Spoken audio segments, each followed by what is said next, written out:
lutte pour la dédollarisation de l'économie mondiale contre l'hégémonie et la suprématie occidentale. Les hostilités sont lancées par le BRICS à travers la création d'une nouvelle monnaie commune qui va faciliter les échanges.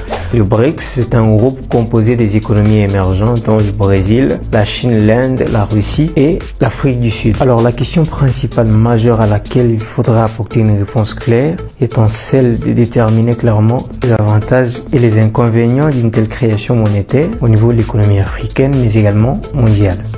Pour moi, le premier avantage au niveau de l'économie mondiale serait la régulation des échanges internationaux qui, pour moi, ont évolué jusqu'à présent dans une situation de monopole en faveur de l'Occident, qui aujourd'hui détient les rênes en termes de la fixation des cours de matières premières en défaveur des pays producteurs, notamment les pays africains. Et donc, la création d'une monnaie qui viendrait à concurrence au bloc occidental créera un certain équilibre au niveau des échanges internationaux et donc va briser le monopole qui subsiste. Le deuxième avantage pour moi serait sans doute psychologique. Pourquoi psychologique? Parce que simplement l'Occident se croit être le seul maître du monde qui règne et qui doit continuer à régner. Une telle création monétaire va créer un certain équilibre psychologique et donc changer la perception occidentale au niveau de la fixation de prix, au niveau même de la négociation.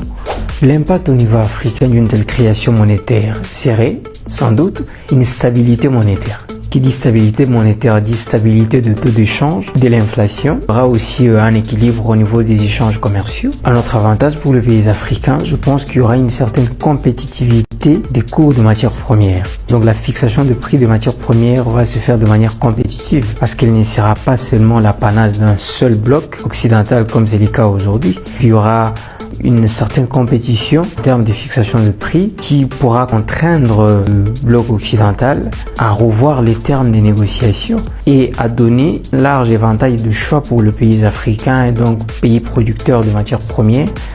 En avis contraire, dans le commentaire, merci. N'oubliez pas d'aimer, de partager et de vous abonner.